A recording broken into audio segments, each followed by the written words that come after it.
जीवन में कोई भी महत्वपूर्ण कार्य संकल्प शक्ति के बगैर असंभव है। इसीलिए अपने भीतर संकल्प शक्ति का विकास करो। ऐसी सिख गौतम बुद्ध ने कई सालों पहले उस वक्त की पीढ़ी को क्यों दी थी? इसके पीछे का रहस्य क्या है? आज इसी रहस्य के बारे में हम गौतम बुद्ध की कहानियों के माध्यम से जानेंगे। तो बिना देर किए चलिए उन कहानियों की शुरुआत करते हैं। पहली कहानी, जिस व्यक्ति में होता है ये गुण, उसके सामने झुक जाती है सभी शक्तियां। एक बार महात्मा गौतम बुद्ध अपने शिष्यों के साथ किसी पर्वतीय स्थल पर ठहरे थे। शाम के समय वह अपने एक शिष्य के साथ भ्रमण के लिए निकले। दोनों प्रकृति के मोहक दृश्य का आनंद ले रहे थे। विशाल और मजबूत चट्टान को देख शिष्य के भीतर उत्सुकता जगी। उसने पूछा, इन चट्टानों में तो किसी का शासन नहीं होगा, क्योंकि ये अटल, अविचल और कठोर हैं। शिष्य की बात सुनकर बुद्ध बोले कि नहीं, इन शक्तिशाली चट्टानों पर भी किसी का शासन है। लोहे के प्रहार से इन चट्टानों के भी टुकड़े टुकड़े हो जाते हैं। इस पर शिष्य बोला, तब तो लोहा सर्वशक्तिशाली हुआ। बुद्ध मुस्कुराए और बोले, नहीं, अग्नि अपने ताप से लोहे का रूप परिवर्तित कर सकती है।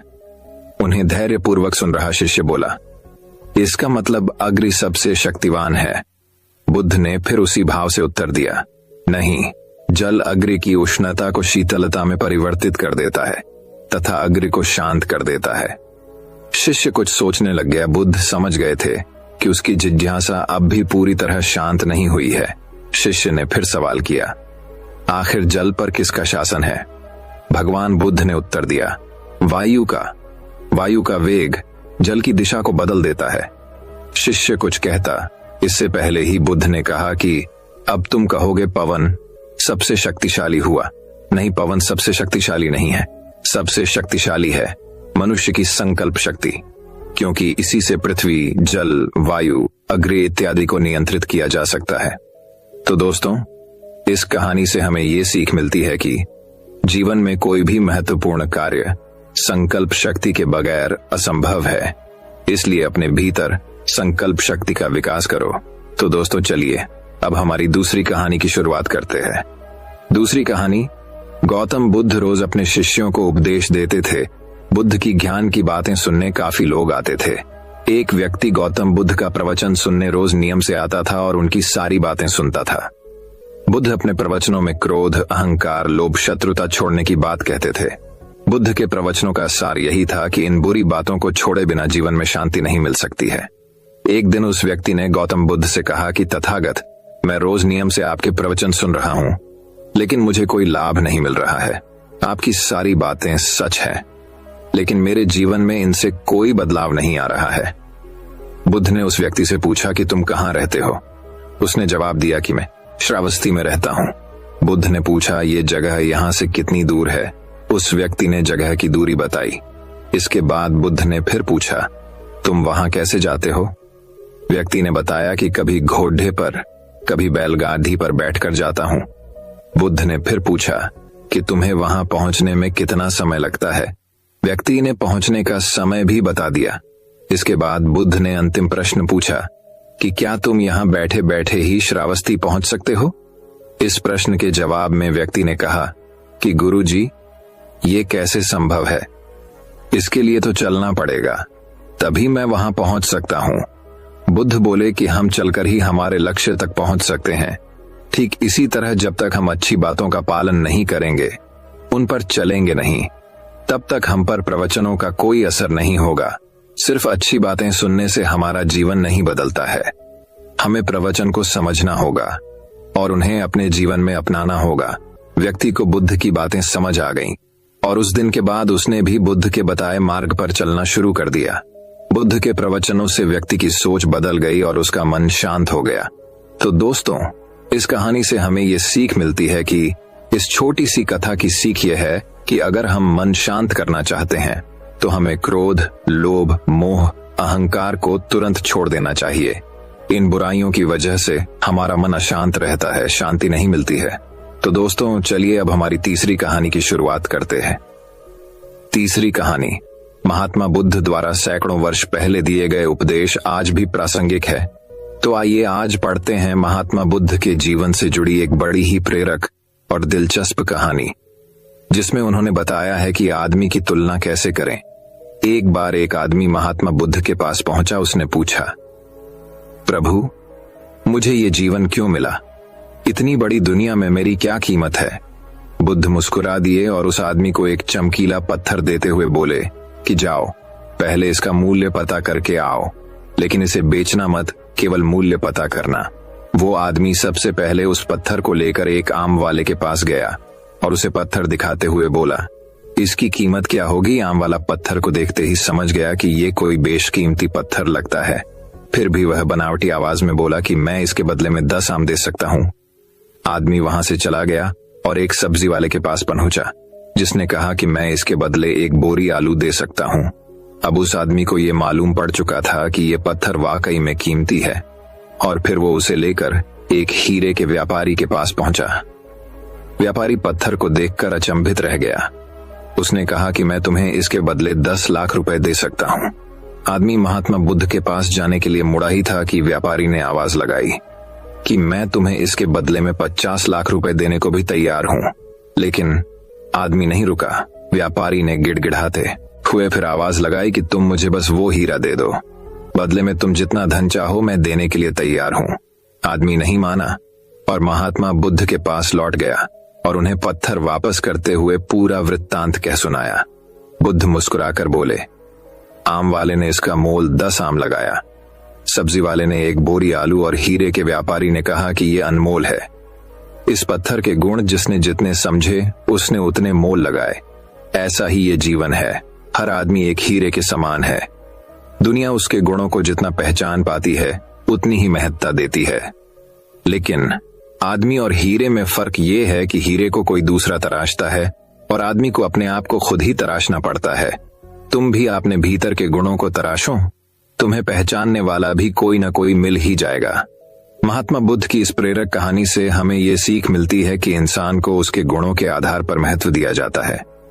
तो दोस्तों, चलिए अब हमारी चौथी कहानी की शुरुआत करते हैं। चौथी कहानी। गौतम बुद्ध एक दिन एक वृक्ष को नमन कर रहे थे। उनके एक शिष्य ने यह देखा तो उसे हैरानी हुई। वह बुद्ध से बोला, भगवान, आपने इस वृक्ष को नमन क्यों किया? शिष्य की बात सुनकर बुद्ध बोले, क्या इस वृक्ष को नमस्कार करने से कुछ अनहोनी घट गई? शिष्य बुद्ध का जवाब सुनकर बोला, नहीं भगवान, ऐसी बात नहीं है, किंतु मुझे यह देखकर हैरानी हुई कि आप जैसा महान व्यक्ति इस वृक्ष को नमस्कार क्यों कर रहा है।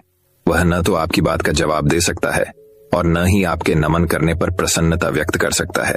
बुद्ध हल्का सा मुस्कुराकर बोले, वत्स, तुम्हारा सोचना गलत है। वृक्ष मुझे जवाब बोलकर भले न दे सकता हो, किंतु जिस प्रकार प्रत्येक व्यक्ति के शरीर की एक भाषा होती है, उसी प्रकार प्रकृति और वृक्षों की भी एक अलग भाषा होती है। अपना सम्मान होने पर ये झूमकर प्रसन्नता और कृतज्ञता दोनों ही व्यक्त करते हैं। इस वृक्ष के नीचे बैठकर मैंने साधना की।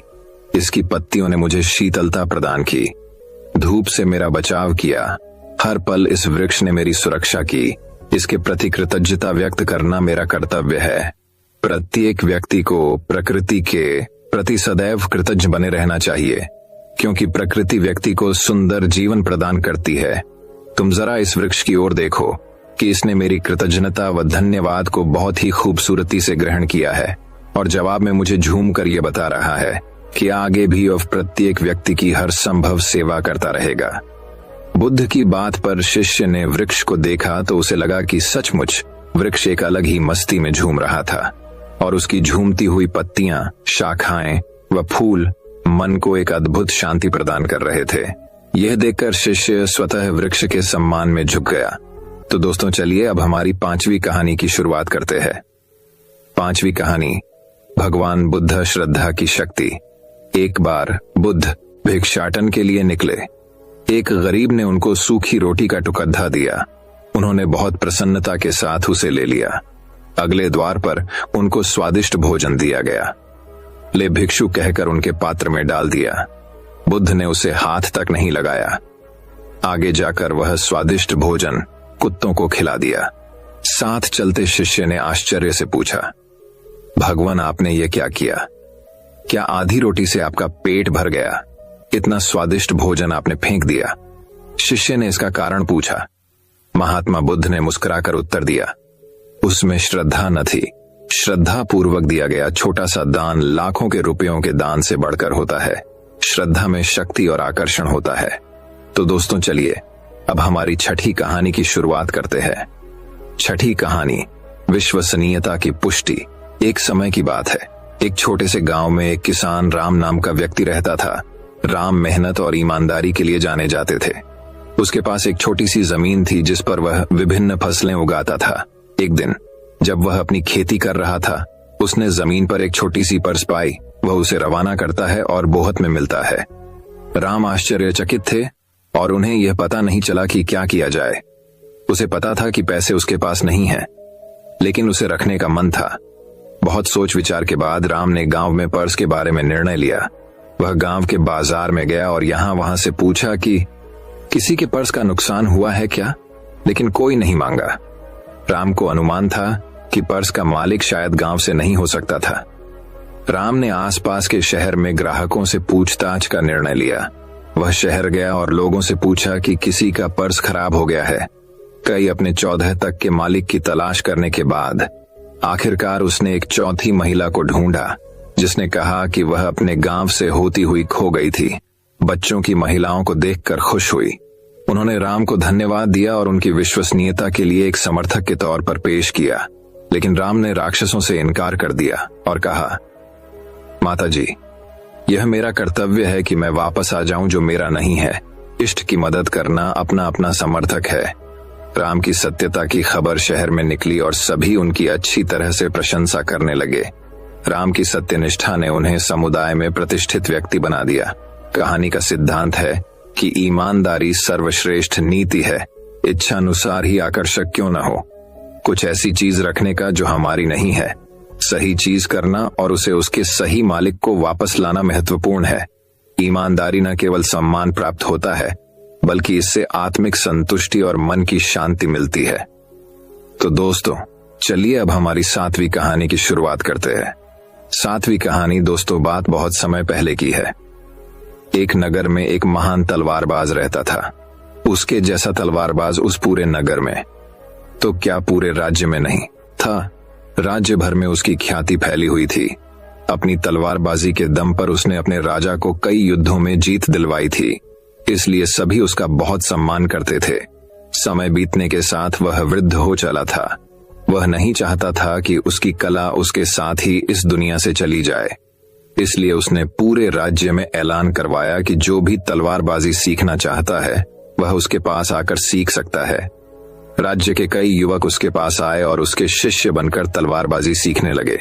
वह भी अपनी कला के हर गुण अपने शिष्यों को सिखाने लगा। उन शिष्यों में से एक शिष्य असाधारण था। उसने शीघ्र ही तलवारबाजी के सारे गुण सीख लिए और तलवारबाजी में पारंगत हो गया। पारंगत होने के बाद उसे अपनी तलवारबाजी पर घमंड हो गया। वह स्वयं को अपने गुरु से भी महान तलवारबाज समझने लगा, किंतु उसे अपने गुरु की जितनी प्रतिष्ठा प्राप्त नहीं थी। वह प्रतिष्ठा पाने के लिए नए उपाय सोचा करता। एक दिन उसने सोचा, क्यों न तलवारबाजी का एक मुकाबला गुरु के साथ किया जाए। उन्हें पराजित कर दूंगा तो लोग मुझे उनसे महान तलवारबाज स्वीकार कर लेंगे। उसने अपने वृद्ध गुरु को तलवारबाजी की चुनौती दे दी। गुरु ने वह चुनौती स्वीकार कर ली। 7 दिन बाद दोनों में मध्य तलवारबाजी का मुकाबला नियत किया गया। पूरे राज्य में इस मुकाबले की चर्चा थी। यहां तक कि राज्य के राजा भी वह मुकाबला देखने को आतुर थे। शिष्य को अपनी तलवारबाजी पर पूरा भरोसा था, किंतु दिन गुजरने के साथ उसका यह भरोसा कम होने लगा। उसे लगने लगा कि गुरु ने अवश्य तलवारबाजी की एक न एक विधा उसे नहीं सिखाई होगी। वह अपने गुरु पर नजर रखने लगा, ताकि अभ्यास के दौरान यदि गुरु वह विधा प्रयोग करे तो उसे देखकर वह सीख सके। एक दिन उसने देखा कि गुरु कहीं जा रहा है। वह उसका पीछा करने लगा। गुरु लोहार के पास पहुंचा और लोहार को 15 फुट लंबी म्यान तैयार करने का आदेश दिया है। शिष्य ने सोचा, अवश्य ही गुरु 15 फुट लंबी तलवार बनवाकर उतनी दूर से ही उसका सिर कलम कर देने की योजना बना रहा है। बिना समय व्यर्थ किए वह एक अन्य लोहार के पास गया और उससे 16 फुट लंबी तलवार बनवा ली। मुकाबले का दिन आया। गुरु और शिष्य दोनों एक दूसरे के आमने सामने थे। जैसे ही मुकाबला शुरू हुआ, गुरु ने म्यान से तलवार निकालकर शिष्य की गर्दन पर रख दी। उधर शिष्य म्यान से अपनी 16 फुट लंबी तलवार निकालता ही रह गया। वास्तव में गुरु ने म्यान 15 फुट की बनवाई थी, किंतु उसकी तलवार एक सामान्य तलवार थी। जो लोग वहां गुरु शिष्य का सामना देखने आए थे वो सभी उस शिष्य पर हंसने लगे। सबको खुद पर हंसता देख शिष्य ने गुरु से माफी मांगी और वहां से चला गया। दोस्तों, ये कहानी हमें ये शिक्षा प्रदान करती है कि जीवन में हर युद्ध ताकत और बल के सहारे नहीं जीते जाते। आत्मज्ञान और अनुभव के सामने ताकत और बल भी फीके पड़ जाते हैं और घमंड को कभी न कभी नीचा देखना ही पड़ता है। कला पर घमंड कभी घमंड न करे। तो दोस्तों, चलिए अब हमारी 8वीं कहानी की शुरुआत करते हैं। 8वीं कहानी, वही अब 8वीं कहानी कुछ इस प्रकार शुरू होती है। बात बहुत समय पहले की है। एक शाम रोज की तरह मेला सजा हुआ था। महिला, पुरुष और बच्चे सभी मेले का आनंद उठा रही थी। दुकानों में अच्छी खासी भीड़ उमड़ी हुई थी। उन्हीं दुकानों में से एक दुकान कांच से निर्मित वस्तुओं की थी, जिसमें कांच के बर्तन और गृह सज्जा की कई वस्तुएं बिक रही थीं। अन्य दुकानों की अपेक्षा उस दुकान में लोगों की भीड़ कुछ कम थी। एक जौहरी भी उस दिन मेले में घूम रहा था। घूमते घूमते जब वह उस दुकान के पास से गुजरा तो उसकी नजर एक चमकते हुए कांच के टुकड़े पर अटक गई। उसकी पारखी नजर तुरंत ताड़ गई कि वह कोई साधारण कांच का टुकड़ा नहीं बल्कि बेशकीमती हीरा है। वह समझ गया कि दुकानदार इस बात से अनभिज्ञ है। वह दुकान में गया और उस हीरे को उठाकर दुकानदार से उसकी कीमत पूछने लगा। भाई, जरा इसकी कीमत तो बताना। दुकानदार बोला, ये मात्र 20 रुपए का है। जौहरी लालची था। वह कम से कम कीमत में उस कीमती हीरे को हथियाने की फिराक में था। वह दुकानदार से मोलभाव करने लगा। नहीं भाई, इतनी कीमत तो मैं नहीं दे सकता। मैं तुम्हें इसके 15 रुपए दे सकता हूं। 15 रुपए में तुम मुझे ये दे सकते हो तो दे दो। दुकानदार उस कीमत पर राजी नहीं हुआ। उस समय दुकान में कोई ग्राहक नहीं था। जौहरी ने सोचा कि थोड़ी देर मेले में घूम फिर कर वापस आता हूं। हो सकता है तब तक इसका मन बदल जाए और ये 15 रुपये में मुझे यह कीमती हीरा दे दें। यह सोच हीरा बिना खरीदे वह वहां से चला गया। कुछ देर बाद जब वह पुनः उस दुकान में लौटा तो हीरे को नदारद पाया। उसने फौरन दुकानदार से पूछा, यहां जो कांच का टुकड़ा था वो कहां गया? मैंने उसे 25 रुपये में बेच दिया। दुकानदार ने उत्तर दिया। जौहरी ने अपना सिर पीट लिया और बोला, ये तुमने क्या किया? तुम बहुत बड़े मूर्ख हो। वह कोई कांच का टुकड़ा नहीं बल्कि बेशकीमती हीरा था। मात्र 25 रुपये में तुमने उसे बेच दिया। मूर्ख मैं नहीं, तुम हो। मैं तो नहीं जानता था कि वह बेशकीमती हीरा है, पर तुम तो जानते थे। फिर भी तुम मुझसे मोल भाव कर 5 रुपये बचाने में लगे रहे और हीरा बिना खरीदे ही दुकान से चले गए। दुकानदार ने उत्तर दिया। दुकानदार का उत्तर सुन जौहरी अपनी मूर्खता पर पछताने लगा और पछताते हुए खाली हाथ वापस लौट गया। दोस्तों, ये कहानी हमें ये शिक्षा प्रदान करती है कि मूर्खता और लालच दोनों नुकसान का कारण है। 9वीं कहानी। एक बार एक लड़का एक स्कूल में अपने एडमिशन करने के लिए आया और जिस स्कूल में वो लड़का अपना एडमिशन कराने आया हुआ था, उनका एक नियम था कि हर रोज क्लास शुरू होने से पहले वहां के सभी स्टूडेंट को मेडिटेशन यानी ध्यान करना पड़ता था। जब वो लड़का क्लास के लिए आया तो वहां के गुरु ने उससे कहा कि तुम्हें भी क्लास शुरू होने से पहले आधा घंटा मेडिटेशन करना पड़ेगा। फिर वो लड़का मेडिटेशन के लिए बैठा और मेडिटेशन करने लगा, लेकिन 2 मिनट के बाद ही उस लड़के को गुस्सा आने लगा और उसने अपनी आंखें खोल ली और वह मेडिटेशन से उठ गया। लेकिन वहां के गुरु ने उसे फिर से मेडिटेशन करने के लिए कहा। वह लड़का फिर से मेडिटेशन करने के लिए बैठा, लेकिन फिर से 2 मिनट के बाद ही उसे गुस्सा आने लगा। दरअसल प्रॉब्लम यह थी कि जब वह लड़का मेडिटेशन करने के लिए बैठता था तो उसे आसपास के लोगों की बातों की आवाज आती थी, जिससे उसे गुस्सा आता था। फिर उस लड़के के साथ रोज ऐसा ही होने लगा।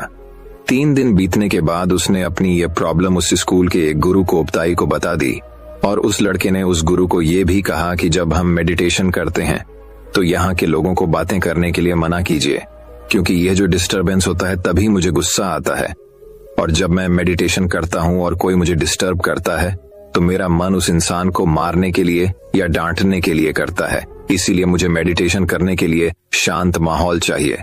तो उस स्कूल के गुरु ने उस लड़के से कहा, तुम कुछ भी कर लो, लोग तुम्हें हर जगह डिस्टर्ब करेंगे, तुम्हें अपने गुस्से पर काबू करना पड़ेगा, और अगर फिर भी तुम चाहते हो कि तुम्हें एक शांत माहौल चाहिए तो कल से तुम उस नदी के पास मेडिटेशन करना, वहां पर तुम्हें बातों की आवाज नहीं आएगी। वो लड़का अगले दिन नदी के पास मेडिटेशन करने लगा।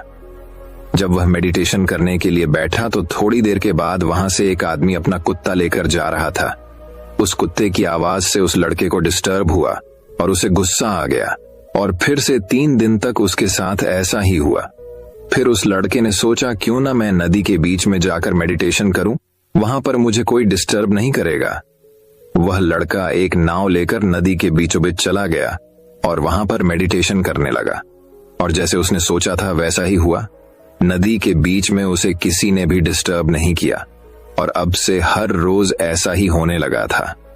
वह लड़का अपना मेडिटेशन अच्छे से कर रहा था, लेकिन 1 हफ्ता बीतने के बाद जब वह लड़का नदी के बीच में मेडिटेशन कर रहा था, तभी उसे पानी की छप छप की आवाज आई। उसने आंखें खोलकर देखा तो उसे अपने सामने एक नाव दिखी जो कि उसकी ही तरफ आ रही थी। उस लड़के ने उस नाव की तरफ देखकर चिल्लाते हुए कहा, अपनी नाव यहां पर मत लाओ, यहां पर मैं मेडिटेशन कर रहा हूं। उस नाव से कोई आवाज नहीं आई। उस लड़के ने दोबारा चिल्लाते हुए कहा, लेकिन फिर भी नाव उसकी तरफ आ रही थी और उस नाव ने उस लड़के की नाव को टक्कर मार दी। अब लड़के को बहुत गुस्सा आ गया था। लड़के ने सोचा, इस नाव में जो भी होगा उसे अब मैं नहीं छोड़ने वाला।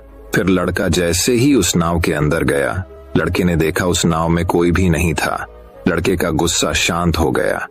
इतने में नदी के साइड से एक आदमी भागते हुए आया। लड़के ने सोचा, शायद यह नाव उस आदमी की होगी। लड़के को गुस्सा आया और फिर से लड़का उस आदमी पर चिल्लाने लगा, लेकिन वह नाव उस आदमी की भी नहीं थी। उस आदमी ने लड़के से बोला, मैं तो यहां तुम्हें यह पता पूछना आया था और तुम मुझ पर ही चिल्लाने लगे। यह सुनने के बाद लड़के का गुस्सा फिर से शांत हो गया। फिर लड़का उस नाव को उस दिशा में लेकर गया जिस दिशा से वो नाव आई थी। लड़के ने यह सोचा कि वहां पर इस नाव का मालिक मिल जाएगा, वहां पर जाकर उस पर अपना गुस्सा निकाल लूंगा। लेकिन ये लड़का जब वहां पर पहुंचा तो वहां पर पहुंचने के बाद इसे मालूम पड़ा कि यह नाव तो बंधी हुई थी और तेज हवा और लहरों की वजह से यह खुलकर खुद नदी में चली गई। अब उस लड़के का गुस्सा फिर से शांत हो गया।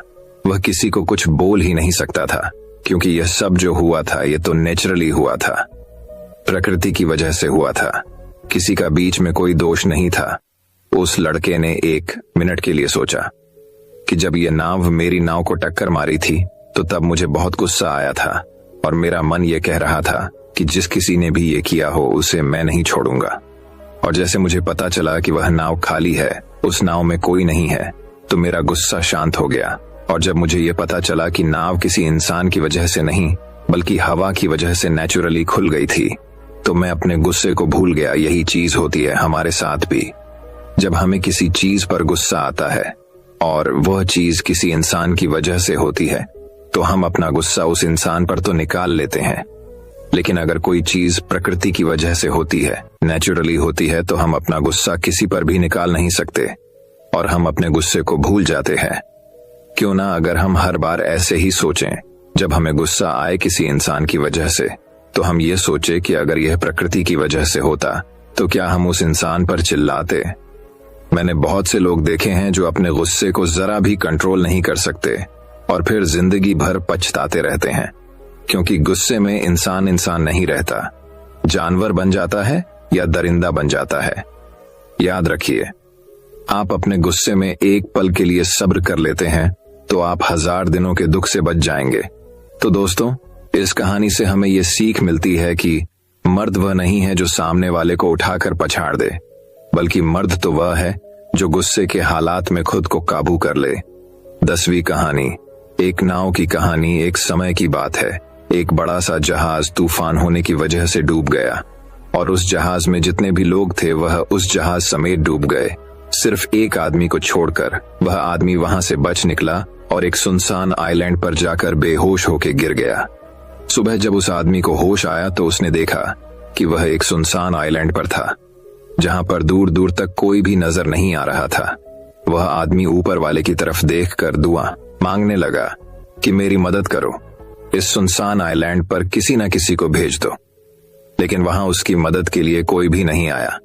दिन गुजरते गए और वो आदमी रोज ऊपर वाले से मदद के लिए दुआ करता रहता। फिर कुछ दिनों बाद उसने दुआ करना ही छोड़ दिया। उस आदमी ने वहां से बचने की उम्मीद ही खो दी। उसका सब्र टूट चुका था।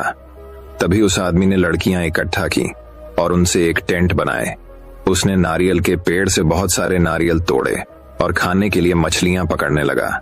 पूरी 15 से 20 दिन निकल चुके थे और उस आदमी ने यहां से निकलने की पूरी उम्मीद खो चुकी थी। इसीलिए उसने तकरीबन 20 दिन की मेहनत के बाद वहीं पर एक लड़कियों का घर बना लिया था। एक दिन जब वह जंगल में नारियल तोड़ने के लिए गया और वापस आया तो उसने देखा कि उसने जो घर बनाया था उसमें आग लग चुकी थी और वह घर पूरी तरह से जलकर राख हो गया था। तभी उसने ऊपर वाले की तरफ देखा और कहने लगा कि मैंने आपसे मदद मांगी तो आपने मेरी मदद नहीं की। फिर जब मैं रहने के लिए एक घर बनाया तो आपने उसे भी जला दिया। वह आदमी सारी रात ऊपर वाले को कोसता रहा और वहीं सो गया। जब वह सुबह उठा तो उसने देखा कि एक बहुत बड़ा जहाज उस आइलैंड के किनारे पर खड़ा हुआ है।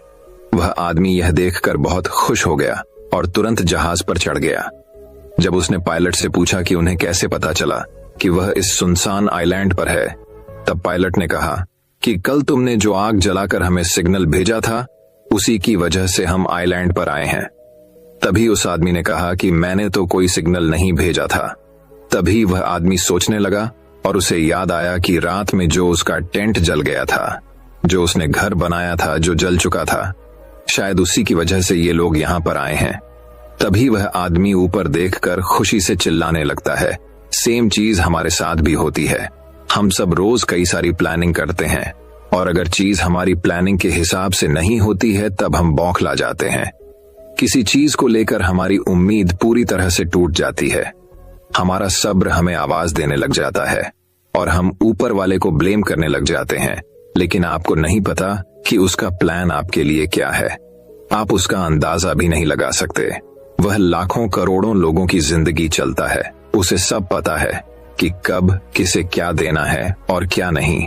भी आपकी लाइफ में बड़ा हो रहा हो, जब चीजें आपके हिसाब से नहीं हो रही हो, तब उस पर भरोसा रखना। उसके पास जरूर आपके लिए कोई प्लान है। वह दूसरा दरवाजा खोले बिना पहला दरवाजा बंद नहीं करता। कभी भी उम्मीद मत छोड़ना। 11वीं कहानी। एक वक्त की बात है। एक बहुत बड़ा कामयाब आदमी जो बहुत बड़ा बिजनेसमैन था, वह एक पार्क में बहुत ही उदास बैठा हुआ था। इतना उदास जैसे उसका सब कुछ खत्म हो चुका हो। लेकिन सच्चाई यह थी कि शायद ही कोई दूसरा इंसान उस शहर में उसकी जितना कामयाब था और उसके पिता भी पास ही में टहल रहे थे। वो उसे उदास देखकर उसके पास आकर बैठ गए और उससे उदास होने की वजह पूछी। उसने उदास होने की वजह जब अपने पिता को बताई, मुझे लगता है कि हम सबके उदास होने की वजह भी ज्यादातर वही होती है। उसने कहा कि मैं जब स्कूल में था तब मुझे लगता था कि जब मैं फर्स्ट पोजीशन पर आऊंगा तो मुझे बहुत खुशी होगी। तो मैं फर्स्ट पोजीशन पर आया, लेकिन 2 दिन तक खुशी हुई, फिर सब नॉर्मल। फिर मुझे लगा कि अगर मैं स्कूल पास कर जाऊंगा तब लाइफ बहुत अच्छी हो जाएगी। वो भी पास कर गया, फिर भी सब नॉर्मल रहा। उसके बाद लगा ग्रेजुएट हो जाऊंगा तब लाइफ अच्छी हो जाएगी। ग्रेजुएट भी हो गया, फिर भी लाइफ नॉर्मल। उसके बाद मुझे लगा कि मैं अच्छी नौकरी हासिल कर लूंगा तब लाइफ अच्छी हो जाएगी। अच्छी नौकरी भी हासिल कर ली, लेकिन 2 दिन की खुशी, फिर सब नॉर्मल। उसके बाद लगा कि शायद सैलरी कम है, अगर सैलरी बढ़ेगी और प्रमोशन मिलेगा तब फैमिली के साथ कहीं घूमने जाऊंगा, तब वह खुशी मिलेगी। लेकिन सैलरी भी बढ़ गई, बिजनेस भी शुरू कर दिया, लेकिन उस तरीके से घूमने जा ही नहीं पाया और फिर बिजनेस को बढ़ाने में उलझ गया। और ऐसी कितनी तरह की खुशियां हैं जिनका मैं सिर्फ इंतजार ही करता रह गया, लेकिन वह कभी आई ही नहीं।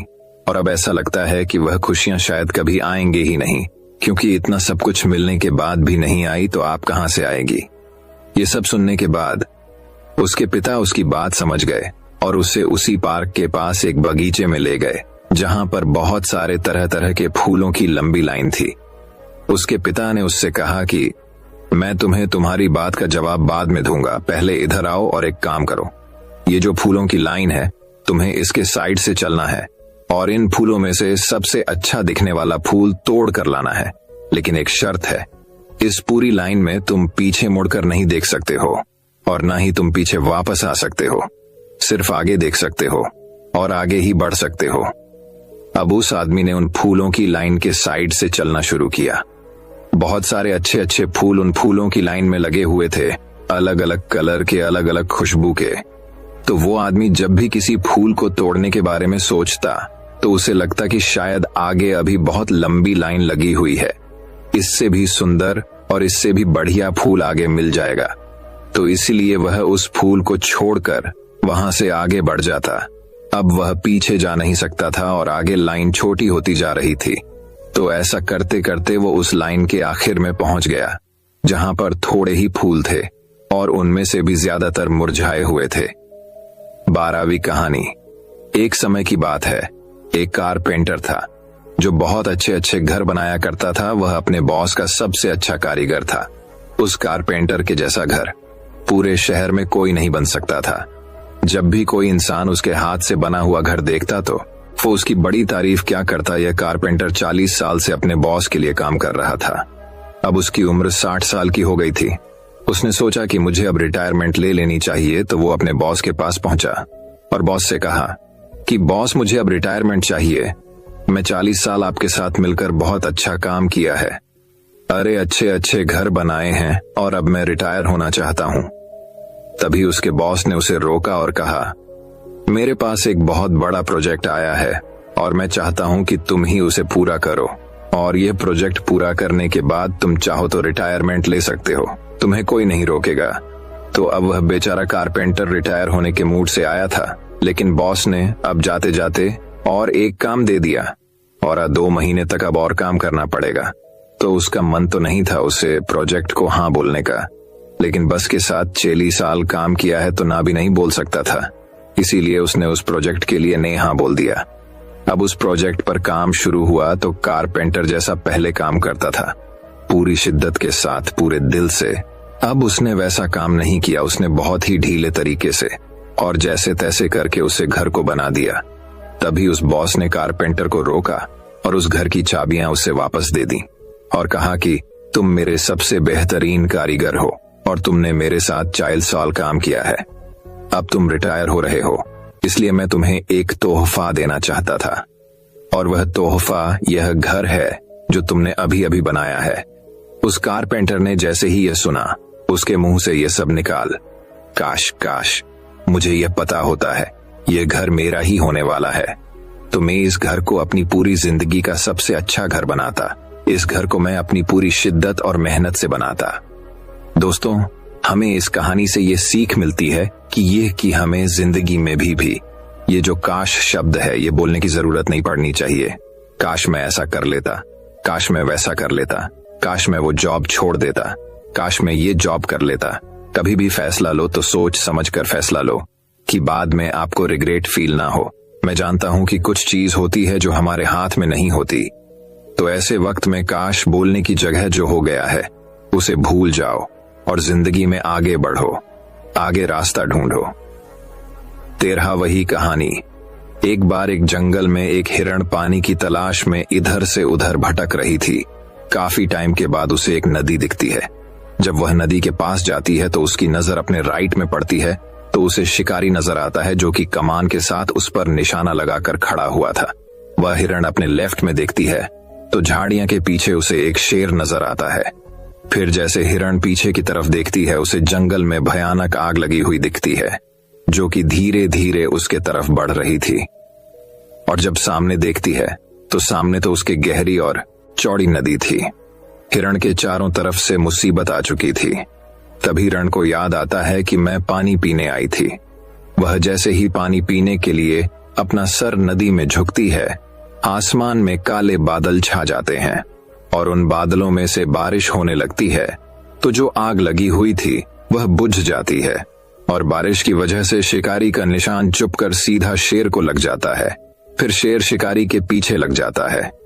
कुछ लम्हे में हिरण के चारों तरफ से मुसीबतें आई थीं। अगर आप पर भी चारों तरफ से मुसीबत आए तो घबराएं नहीं, बस अपने काम पर फोकस कीजिए। दोस्तों, मैं उम्मीद करता अगर मन शांत होगा तो हर काम में मन लगेगा। अगर शांति चाहिए तो इस एक प्राचीन रहस्य को अपनी जिंदगी में अपनाना होगा। वह रहस्य बहुत ही सरल है और आसान भी। तो वह ऐसा कौन सा रहस्य है? वही हम आज के इस वीडियो में कहानियों के माध्यम से जानेंगे। तो बिना देर किए चलिए उन कहानियों की शुरुआत करते हैं। पहली कहानी, स्वयं पर विश्वास रखें। जीवन उतार और चढ़ाव से भरा हुआ है।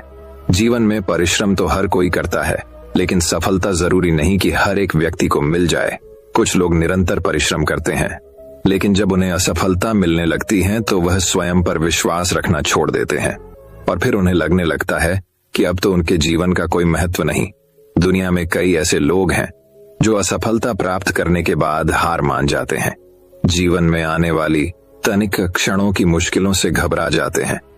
ऐसे समय में व्यक्ति को प्रेरणादायक कहानी की जरूरत पड़ती है, क्योंकि ऐसी कहानियां लोगों में आत्मविश्वास जगाती हैं और बताती हैं कि जीवन में सफलता प्राप्त करना आसान नहीं, लेकिन जो व्यक्ति स्वयं पर विश्वास रखता है, लगातार मेहनत करता है, धैर्य रखता है, एक दिन निश्चित ही वह सफल होता है।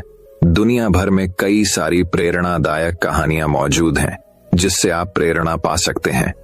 ऐसी ही यह प्रेरणादायक कहानी है जिसे पढ़कर आपको स्वयं पर विश्वास होने लगेगा। एक बार एक व्यक्ति जीवन में अपनी असफलताओं से हताश होकर चुपचाप बैठा हुआ था। उसकी निराशा देख भगवान स्वयं उसके सामने प्रकट हुए। उस व्यक्ति ने भगवान से पूछा, मैंने अपने जीवन में बहुत कड़ी मेहनत की, लेकिन मुझे अब तक सफलता नहीं मिली। मैं लगातार असफलता प्राप्त करते जा रहा हूं। अब आप ही बताइए कि मेरे जीवन की क्या कीमत है। इस पर भगवान मुस्कुराए और मुस्कुराते हुए उसे एक लाल चमकदार छोटा सा पत्थर थमा दिया। व्यक्ति ने पूछा, इस पत्थर का मैं क्या करूं? ईश्वर ने कहा, तुम इस पत्थर को लेकर जाओ और बाजार में इसकी कीमत जान कर आओ। ध्यान रखना, इस पत्थर को बेचना नहीं है।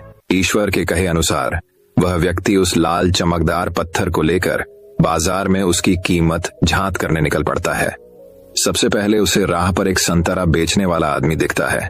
वह सबसे पहले उस आदमी के पास जाता है और पूछता है, भाई तुम इस लाल रंग के पत्थर का क्या कीमत दोगे? संतरे वाला पत्थर की सुंदर रंगों को देख कहता है, तुम इस पत्थर के बदले में मुझसे 5 से 6 संतरे ले जा सकते हो। व्यक्ति ने कहा कि मुझे तो इस पत्थर को बेचना नहीं है। ये कहकर वह आगे बढ़ जाता है। आगे राह में उसे एक सब्जी वाला दिखता है। उस सब्जी वाले से पूछता है कि भाई तुम इस लाल रंग के पत्थर को कितने में खरीदोगे? सब्जी वाला भी उस पत्थर की खूबसूरती से आकर्षित होकर कहता है कि तुम्हें इस पत्थर के बदले में मैं एक बोरा आलू दे सकता हूँ। बताओ, बेचोगे इस पत्थर को? व्यक्ति कहता है, नहीं, मुझे इस पत्थर को नहीं बेचना है। अब वह व्यक्ति सीधे एक सोनार की दुकान पर चला जाता है। सोनार के दुकान में बहुत बेशकीमती खूबसूरत गहने पड़े हुए थे। वह व्यक्ति अब उस सोनार को पत्थर दिखाते हुए पूछता है कि इस पत्थर की कीमत क्या लगाओगे? सोनार बहुत ध्यान से उस पत्थर को देखता है। अंत में वह कहता है कि इस पत्थर के बदले में मैं तुम्हें 1 करोड़ रुपए दे सकता हूँ। लेकिन वह व्यक्ति बोलता है कि मुझे इस पत्थर को नहीं बेचना। सोनार को लगता है कि शायद दाम कम बता रहा हूँ, इसीलिए वह पत्थर बेचने से मना कर रहा है। इसीलिए सोनार पत्थर की कीमत बढ़ाकर 2 करोड़ ढांच कर देता है। लेकिन वह व्यक्ति तब भी यही कहता है कि मैं इस पत्थर को तो बेच ही नहीं सकता। सोनार के दुकान से निकलकर वह व्यक्ति अब हीरे की दुकान में घुसता है, जहां पर बहुत बेशकीमती रत्न पड़े हुए थे। व्यक्ति हीरे के दुकानदार को पत्थर दिखाते हुए इसकी कीमत पूछता है। हीरे का व्यापारी लगभग 10 मिनट तक पत्थर को बहुत ही बारीकता से जांच करता है और अंत में वह एक मलमल के कपड़े पर उस पत्थर को रखकर उसके सामने अपना सिर टेक लेता है। व्यक्ति पूछता है कि इसकी कीमत कितनी है? तब हीरे का व्यापारी कहता है, अरे भाई, तुम्हें यह कहां से मिला? यह तो दुनिया का एक अनमोल रत्न है, जिसे तो दुनिया की पूरी दौलत लगा दो तब भी खरीदा नहीं जा सकता। यह सुन वह व्यक्ति बहुत अचंभित हो जाता है और वह सीधे ईश्वर के पास आता है और सारी घटना भगवान को बताता है। उसके बाद पूछता है कि ईश्वर, अब तो बताइए कि मेरे जीवन की कीमत क्या है? तब ईश्वर कहते हैं कि संतरे वाले, सब्जी वाले, सोनार वाले और हीरे वाले, सभी ने तो तुम्हें तुम्हारे जीवन की कीमत बता दी है। व्यक्ति कहता है, मैं समझा नहीं। तब ईश्वर उसे विस्तार पूर्वक समझाते हुए कहते हैं कि तुम किसी के लिए पत्थर के टुकड़े के समान हो तो किसी के लिए अनमोल रत्न। जिस तरह सबने अपनी अलग अलग जानकारी के हिसाब से इस पत्थर की कीमत बताई, लेकिन उस हीरे के व्यापारी ने इस पत्थर की असली पहचान कर ली। ठीक उसी तरह इस दुनिया में तुम कई लोगों के लिए एक मामूली इंसान हो, भले ही तुम में कितना भी हुनर क्यों ना हो, लेकिन वक्त के साथ यह हुनर जरूर निखर कर आता है। तुम्हें बस परिश्रम और धैर्य की जरूरत है। तो दोस्तों, इस कहानी से हमें यही सीख मिलती है कि हर मनुष्य को खुद पर विश्वास रखना चाहिए। यदि व्यक्ति को खुद पर विश्वास नहीं, तो उसके जीवन की कीमत कुछ भी नहीं, क्योंकि जिसे खुद पर विश्वास होता है और जो परिश्रम करता है, वह तो एक दिन हीरे के व्यापारी की तरह उसकी कीमत लोगों को समझ आने लगती है। तो दोस्तों, अब चलिए हमारे दूसरे कहानी की शुरुआत करते हैं। दूसरी कहानी, इंतजार का फल, सब्र का फल मीठा होता है। आपने इस मुहावरे को जरूर सुना होगा। चलिए आज हम इस कहानी से जानते हैं कि इसका मतलब क्या होता है। इस कहानी में बताया गया है कि तारों को कैसे ईर्ष्या का भाव उत्पन्न होता है और श्री नारद मुनि उनको कैसे इस मुहावरे का अर्थ समझाते हैं। यह अत्यधिक सुंदर और प्रेरणादायक कहानी है। आप इसे पूरा जरूर सुने। जब सूरज अस्त हो रहा होता है, तब हल्की हल्की संध्या उत्पन्न होती है और चारों तरफ शांत वातावरण जैसा एक अंधेरा सा छा जाता है। सभी जीव जंतु, पशु पक्षी अपने निवास स्थान को जाने लगते हैं और हल्की हल्की हवा चलने लगती है। हम जब आसमान की ओर देखते हैं तो सूर्य अस्त होता रहता है। तभी आसमान में तारे टिमटिमाने लगते हैं। कुछ तारे अत्यधिक चमकीले होते हैं, परंतु कुछ कम चमकीले होते हैं। अधिक चमकीले वाले तारों पर हमारी नजर जल्दी पहुंचती है, परंतु कम चमकीले वाले तारों पर हमारी नजर बहुत कम ही जाती है। इसलिए हम उन पर ध्यान नहीं दे पाते और उनकी सुंदरता फीकी पड़ जाती है। परंतु उन सब में से एक ऐसा तारा होता है जो अधिक चमकीला होता है, जिसके आने से पूरा आसमान जगमगा जाता है। वह इतना सुंदर और चमकीला होता है कि उसके जगमगाते ही लोगों के चेहरे पर खुशी आ जाती है। उसे हम स्वाति नक्षत्र के नाम से जानते हैं। अत्यधिक चमकीला और सुंदर होता है, जिसके आने से लोग खुश हो जाते हैं। इसीलिए बाकी के नक्षत्र स्वाति नक्षत्र से ईर्ष्या करते हैं और अपनी इस ईर्ष्या की कथा को श्री नारद मुनि को बताते हैं। नारद मुनि उन सभी तारों को समझाते हुए कहते हैं कि देखो, जो भी सब्र करता है उनकी कीर्ति संसार में होती है, और मुझे प्रतीत होता है कि आप लोगों में धैर्य नहीं है। इसीलिए आप लोग संध्या काल में होते ही तुरंत जगमगाने लगते हैं। लेकिन स्वाति नक्षत्र अत्यधिक समय के बाद आसमान में निकट आता है। तभी उसकी प्रतिस्पर्धा इतनी अधिक होती है, तभी सभी लोग के चेहरे पर मुस्कान आती। इसीलिए कहा जाता है कि हमें सब्र करना चाहिए, क्योंकि उसका फल मीठा होता है। यदि तुम देर में आसमान में टिमटिमाते होते तो तुम्हारा भी महत्व होगा और तुम्हें भी लोग अलग नाम से जानेंगे।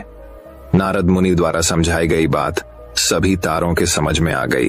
सब्र का फल मीठा होता है, ये बात हम सब जानते हैं और इसे हम लोगों ने महसूस भी किया है।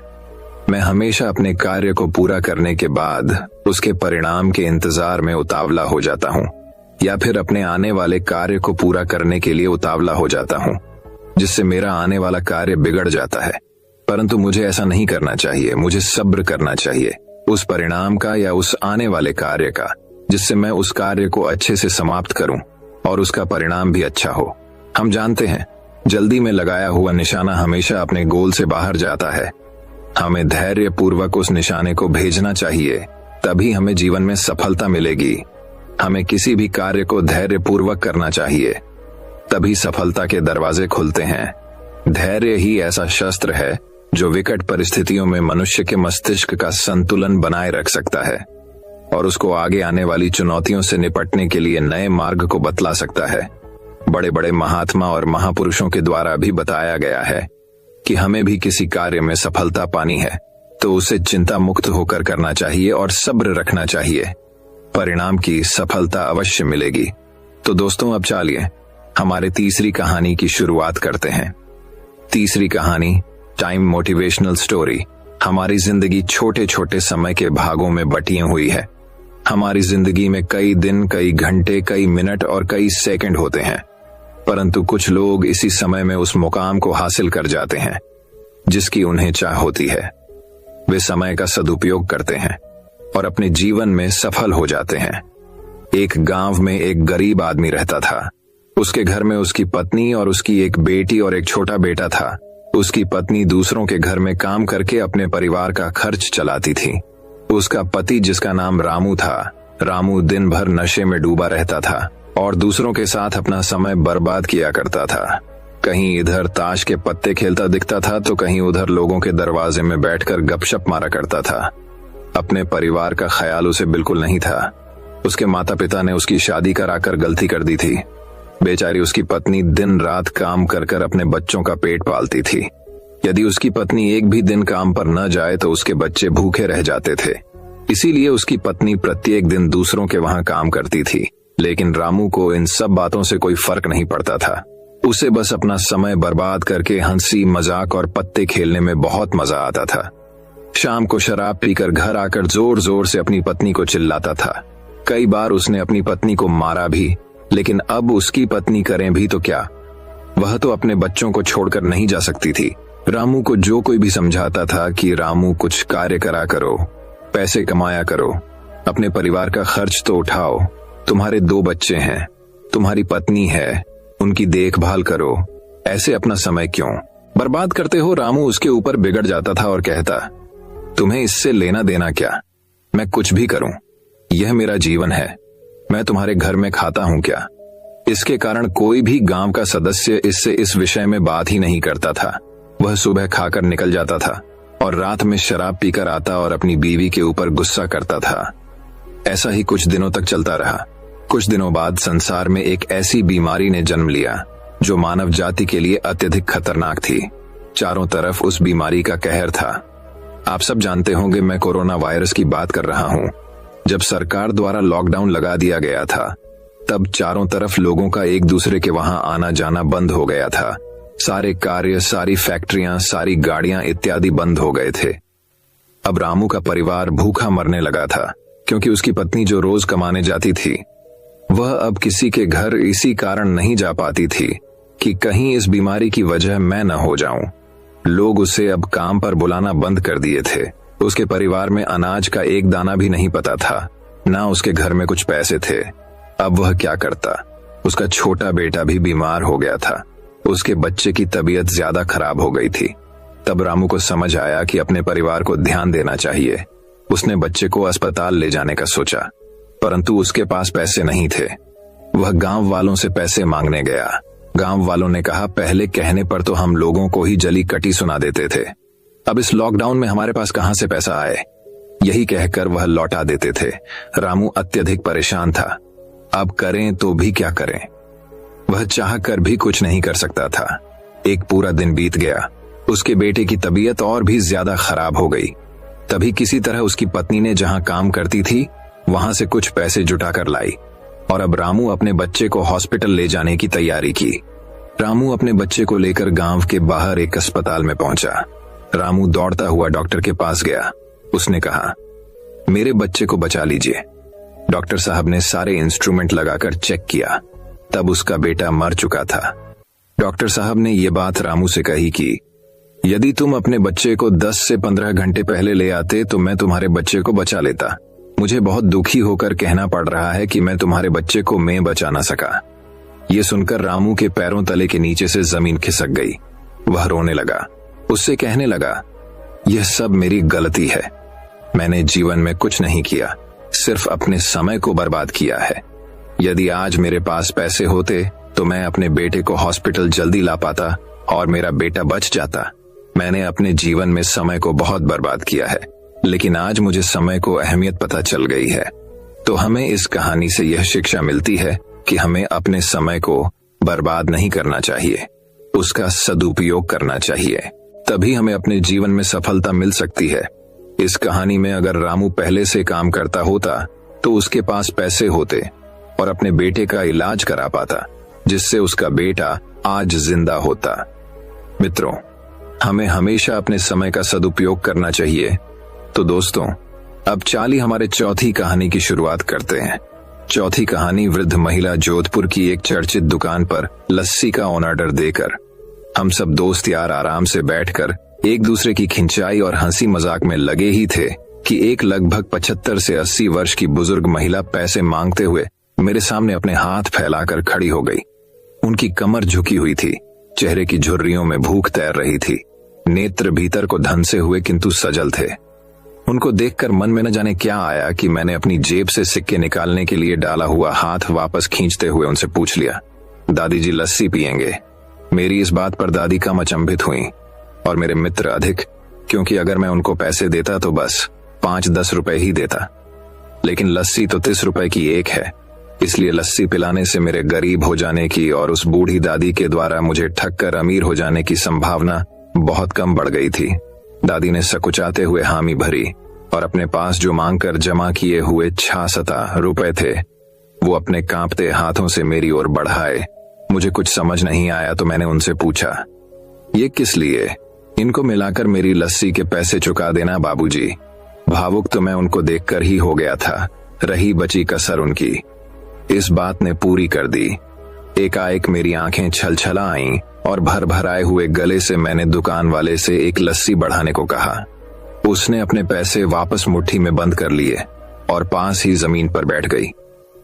अब मुझे अपनी लाचारी का अनुभव हुआ, क्योंकि मैं वहां पर मौजूद दुकानदार, अपने दोस्तों और कई अन्य ग्राहकों की वजह से उनको कुर्सी पर बैठने के लिए नहीं कह सका।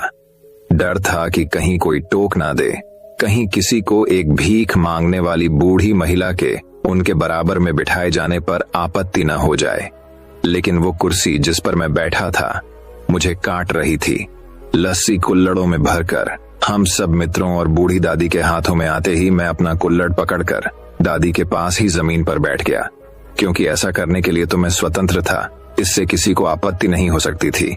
हाँ, मेरे दोस्तों ने मुझे एक पल को घूरा, लेकिन वो कुछ कहते उससे पहले ही दुकान के मालिक ने आगे बढ़कर दादी को उठाकर कुर्सी पर बैठा दिया और मेरी ओर मुस्कुराते हुए हाथ जोड़कर कहा, ऊपर बैठ जाइए साहब, मेरे यहाँ ग्राहक तो बहुत आते हैं, किंतु इंसान कभी कभार ही आता है। अब सबके हाथों में लस्सी के कुल्लड़ और होठों पर सहज मुस्कुराहट थी। बस एक वो दादी ही थी जिनकी आंखों में तृप्ति के आंसू, होठों पर मलाई के कुछ अंश और दिल में सैकड़ों दुआएं थी। न जाने क्यों जब कभी हमें 10 से 20 रुपए किसी भूखे गरीब को देने या उस पर खर्च करने होते हैं तो वो हमें बहुत ज्यादा लगते हैं। लेकिन सोचिए कि क्या वो चंद रुपए किसी के मन को तृप्त करने से अधिक कीमती है। जब कभी अवसर मिले ऐसे दयापूर्ण और करुणामय काम करते रहें, भले ही कोई आपका साथ दे या ना दे। तो दोस्तों, अब चलिए हमारे 5वीं कहानी की शुरुआत करते हैं। 5वीं कहानी, आप दूसरों को क्या दे रहे हैं। एक किसान हमेशा एक बेकरी वाले को 1 पौंड मक्खन बेचा करता था। वह किसान हमेशा सुबह के समय उस बेकरी वाले के पास आता और उसे 1 पौंड मक्खन दे जाता। एक बार बेकरी वाले ने सोचा कि वह हमेशा उस पर भरोसा करके मक्खन ले लेता है, क्यों ना आज मक्खन को तौला जाए, इससे उसको पता चल सके कि उसे पूरा मक्खन मिल रहा है या नहीं। जब बेकरी वाले ने मक्खन तौला तो मक्खन का वजन कुछ कम निकला। बेकरी वाले को गुस्सा आया और उसने उस किसान पर केस कर दिया। मामला अदालत तक पहुंच गया। उस किसान को जज के सामने पेश किया गया। जज ने उस किसान से प्रश्न करना शुरू किया। जज ने पूछा कि वह उस मक्खन को तौलने के लिए बाट का प्रयोग करता है क्या। किसान ने जवाब दिया, मेरे पास तौलने के लिए बाट तो नहीं है, फिर भी मक्खन तौल लेता हूं। जज हैरानी से पूछता है, बिना बाट के तुम मक्खन कैसे तौलते हो। इस जवाब किसान ने दिया कि वह लंबे समय से इस बेकरी वाले से 1 पौंड ब्रेड का लोफ खरीदता है। हमेशा ये बेकरी वाला उसे देकर जाता है और मैं उतने ही वजन का उसे मक्खन तौल कर दे आता हूं किसान का। यह जवाब सुनकर बेकरी वाला हक्का बक्का रह गया। शिक्षा, इस बेकरी वाले की तरह ही हम भी अपने जीवन में वो ही पाते हैं जो हम दूसरों के देते हैं। एक बार आप सोचिए, आप दूसरों को क्या दे रहे हैं, धोखा, दुख, ईमानदारी, झूठ या फिर वफा। तो दोस्तों, अब चलिए हमारे 6ठी कहानी की शुरुआत करते हैं। 6ठी कहानी, हर व्यक्ति का महत्व। एक बार एक विद्यालय में परीक्षा चल रही थी। सभी बच्चे अपनी तरफ से पूरी तैयारी करके आए थे। कक्षा का सबसे ज्यादा पढ़ने वाला और होशियार लड़का अपने पेपर की तैयारी को लेकर पूरी तरह से आश्वस्त था। उसको सभी प्रश्नों के उत्तर आते थे, लेकिन जब उसने अंतिम प्रश्न देखा तो वह चिंतित हो गया। सबसे अंतिम प्रश्न में पूछा गया था कि विद्यालय में ऐसा कौन व्यक्ति है जो हमेशा सबसे पहले आता है, वह जो भी है उसका नाम बताइए। परीक्षा दे रहे सभी बच्चों के ध्यान में एक महिला आ रही थी। वही महिला जो सबसे पहले स्कूल में आकर स्कूल की साफ सफाई करती, पतली, सांवले रंग की और लंबे कद की उस महिला की उम्र करीब 50 वर्ष के आसपास थी। ये चेहरा वहां परीक्षा दे रहे सभी बच्चों के आगे घूम रहा था, लेकिन उस महिला का नाम कोई नहीं जानता था। इस सवाल के जवाब के रूप में कुछ बच्चों ने उसका रंग रूप लिखा तो कुछ ने इस सवाल को ही छोड़ दिया। परीक्षा समाप्त हुई और सभी बच्चों ने अपने अध्यापक से सवाल किया कि इस महिला का हमारी पढ़ाई से क्या संबंध है। इस सवाल का अध्यापक जी ने बहुत ही सुंदर जवाब दिया। ये सवाल हमने इसलिए पूछा था कि आपको यह एहसास हो जाए कि आपके आसपास ऐसे कई लोग हैं जो महत्वपूर्ण कामों में लगे हुए हैं और आप उन्हें जानते तक नहीं। इसका मतलब आप जागरूक नहीं हैं। शिक्षा। हमारे आसपास की हर चीज व्यक्ति का विशेष महत्व होता है, वह खास होता है, किसी को भी नजरअंदाज नहीं करें। तो दोस्तों, अब चाले हमारे 7वीं कहानी की शुरुआत करते हैं। 7वीं कहानी, अपना हुनर कभी नहीं भूलें। एक बार एक राजा था, उसके राज्य में सभी अच्छे से चल रहा था। उस राजा ने अपने सैनिकों को बढ़ाने के लिए बहुत मेहनत की थी। तलवारबाजी, खेलकूद और शासन कला, ये गुण तो सभी राजाओं में होते ही है, लेकिन इस राजा को इसके अलावा एक और भी शौक था। वह था कालीन बुनना। ये गुण हर किसी राजाओं में नहीं मिलता। राजा के इस काम को बहुत पसंद किया जाता था, लेकिन इसके साथ ही यह भी कहा जाता था कि ये काम एक राजा के लायक का नहीं होता। एक बार की बात है जब वह राजा अपने सैनिकों के साथ जंगल में शिकार के लिए गया। वहां पर अचानक वह अपने सैनिकों से बिछड़ गया। राजा को अकेला देख वहां के डाकुओं ने उस पर हमला बोल दिया और उसे बंदी बना दिया। राजा के पास से कुछ नहीं मिलने के कारण डाकुओं ने राजा को मारने का निर्णय किया। इस पर राजा को एक युक्ति सूझी। राजा ने डाकुओं से कहा कि यदि तुम मुझे कालीन बुनने का सामान ला दो तो मैं तुम्हें इस राज्य के राजा से 100 सोने के सिक्के दिलवाऊंगा। इस पर डाकू मान गए। राजा को कालीन बुनने का सामान दिया गया। राजा ने कालीन बुनना शुरू किया। जब ये कालीन पूरा बुन दिया तो इसे राजभवन में भेजा गया। वहां पर रानी इस कालीन को देखकर राजा के काम को पहचान गई और उसमें लिखे राजा के संदेश को पढ़ लिया। राजभवन में आए डाकुओं को पकड़ लिया गया और राजा को जंगल से छुड़वाया गया। राजा के अपने हाथों के इस हुनर ने राजा की जान बचा ली। तो दोस्तों, अब चलिए हमारे 8वीं कहानी की शुरुआत करते हैं। 8वीं कहानी, जीवन का प्रशिक्षण। बाज पक्षी के बचपन की शुरुआत बहुत ही मुश्किल से होती है। बाज पक्षी को बचपन में ही ऐसी ट्रेनिंग दी जाती है जिससे वह अपने जीवन में बड़ी बड़ी मुश्किलों से भी आसानी से सामना कर पाते हैं। जब किसी भी पक्षी का बच्चा पैदा होता है तो वह कम से कम 1 महीने तक तो अपने माता पिता पर निर्भर रहता ही है। वह अपने खाने पीने से लेकर जब तक चलना नहीं सीख जाता तब तक वह अपने माता पिता की नजर में रहता है। लेकिन बाज पक्षियों में ऐसा नहीं होता है। बाज पक्षी सबसे उल्टा चलते हैं। जब एक बाज मादा अपने बच्चे को जन्म देती है तो उस समय से ही उसके बच्चे की ट्रेनिंग शुरू हो जाती है कि उसे अपने जीवन में कैसे संघर्ष करना है। पैदा होने के कुछ ही दिन बाद बाज के बच्चे का प्रशिक्षण शुरू हो जाता है। उसके प्रशिक्षण के पहले पड़ाव में मादा बाज अपने बच्चे को चलना सिखाती है। जब बच्चा भूखा होता है तो उसकी माँ खाना लाती है, जैसा कि सभी पक्षी करते हैं, लेकिन बाज सीधा अपने बच्चे को खाना नहीं देते। मादा बाज खाना लाकर अपने घोंसले से कुछ दूरी पर खड़ी रह जाती है और तब तक उसे खाना नहीं देती जब तक वह खुद चलकर उसके पास नहीं आ जाता। जब बाज के बच्चे को तेज भूख लगती है तो वह खाने के लिए अपनी माँ के पास जाता है। धीरे धीरे संघर्ष करके मुश्किल से चलकर अपनी माँ के पास पहुंचता है। उस समय उसे कई सारी मुश्किलों का भी सामना करना पड़ता है।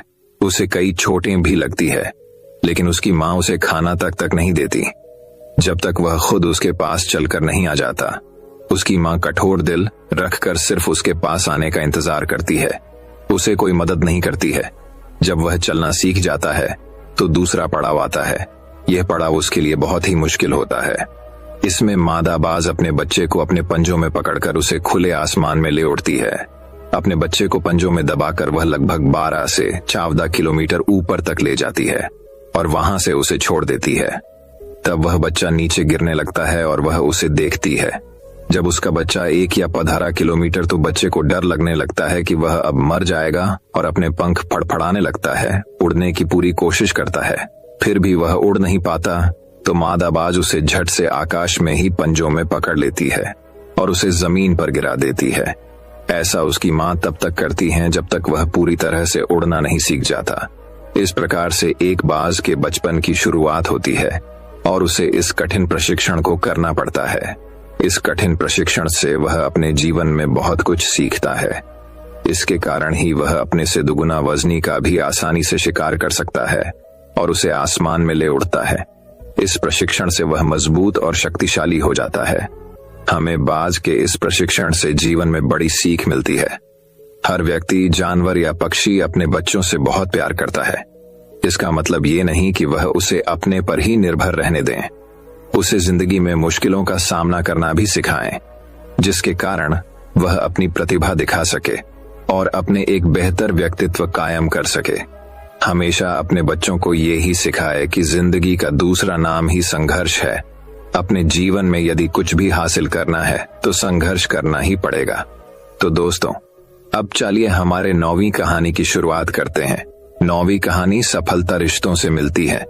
हमारे जीवन में हमें अपने माता पिता बहुत काम करने से रोकते हैं कि तुम ये नहीं करोगे, तुम वहां पर नहीं जाओगे, तुम्हें ये ही करना पड़ेगा।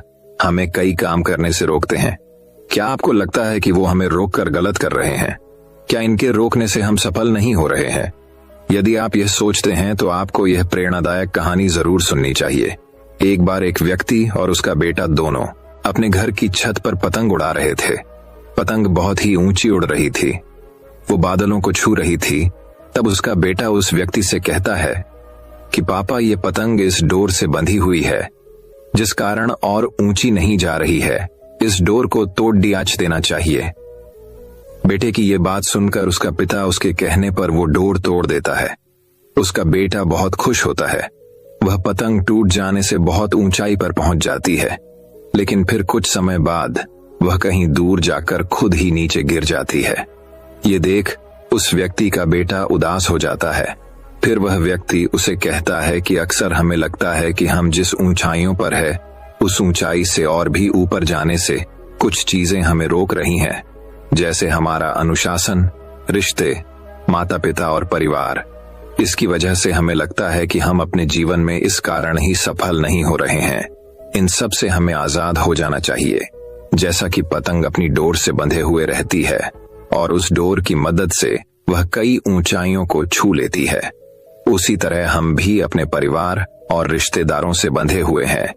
यदि हम इस धागे से जुड़े हुए रहेंगे तो कई ऊंचाइयों को छू लेंगे, लेकिन यदि हम इस धागे तो तोड़ देंगे तो ठीक इसी पतंग की तरह कुछ समय तक ही सफलता से उड़ पाएंगे, अंत में नीचे गिरकर ही रहेंगे। ये पतंग जब तक नई ऊंचाइयों को हासिल करेगी तब तक वह अपनी डोर से बंधी हुई है, लेकिन जब पतंग अपनी डोर से मुक्त हो जाती है तो वह कुछ समय में ही नीचे गिर जाती है। उसी प्रकार हमें भी अपने जीवन में रिश्तों की डोर से बंधे हुए रहना चाहिए, जिससे हम अपने जीवन में नई ऊंचाइयां हमेशा हासिल करते रहे।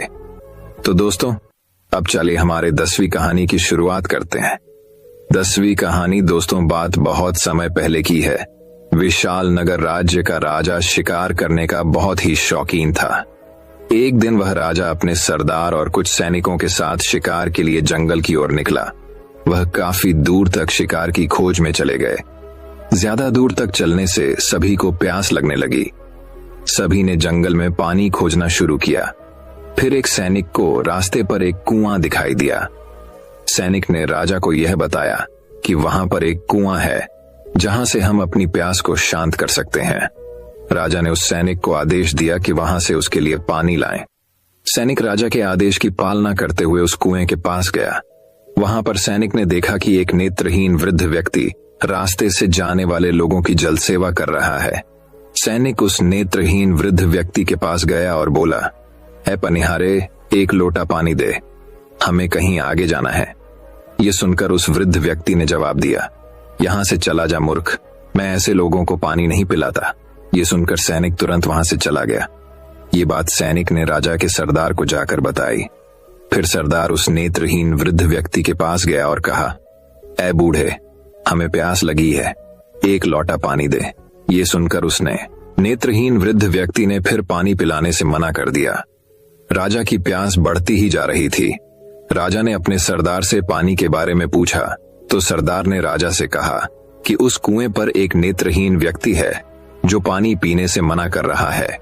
ये सुनकर राजा अपने सैनिक और सरदार के साथ उस नेत्रहीन वृद्ध व्यक्ति के पास जाता है और उस वृद्ध व्यक्ति से कहता है, बाबा जी, हमें बहुत प्यास लगी है, गला सूखा जा रहा है।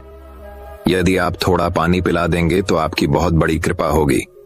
ये सुनकर उस नेत्रहीन व्यक्ति ने राजा से कहा, आप बैठिए, मैं आपको अभी जल पिलाता हूँ। फिर उस वृद्ध व्यक्ति ने सम्मानपूर्वक राजा को बैठाया और पानी पिलाया। पानी पीने के बाद राजा ने उस वृद्ध व्यक्ति से पूछा कि आपको कैसे पता चला कि ये सैनिक वह सरदार है और राजा मैं हूँ? तो इसका जवाब उस वृद्ध व्यक्ति ने बहुत ही अच्छे शब्दों में दिया। वृद्ध व्यक्ति ने कहा, इंसान की पहचान करने के लिए आंखों की जरूरत नहीं होती, उसकी वाणी ही उसकी असली पहचान होती है। ये सुनकर वहां पर मौजूद सरदार व उस सैनिक को शर्म महसूस हुई। दोस्तों, ये कहानी हमें ये शिक्षा प्रदान करती है कि यदि हमारे पास अच्छी वाणी और बोलने का तरीका होगा तो हम अपने जीवन में वो सब हासिल कर सकते हैं जो हम चाहते हैं। दोस्तों, मैं उम्मीद करता हूँ कि ये कहानी सुनने से आपके जीवन में अच्छे बदलाव आए होंगे। आपको इस वीडियो से क्या सीखने मिला, ये कमेंट करके जरूर बताइए और अपने परिवार, दोस्तों या आपके करीबी इंसान के साथ ये कहानी शेयर करके उन्हें भी इस ज्ञान से परिचित करवाए। बाकी अगर आपको यह वीडियो दिल से अच्छी लगी हो तभी इस वीडियो को लाइक कर देना और आपने अब तक इस चैनल को सब्सक्राइब न किया हो तो चैनल को सब्सक्राइब भी जरूर कर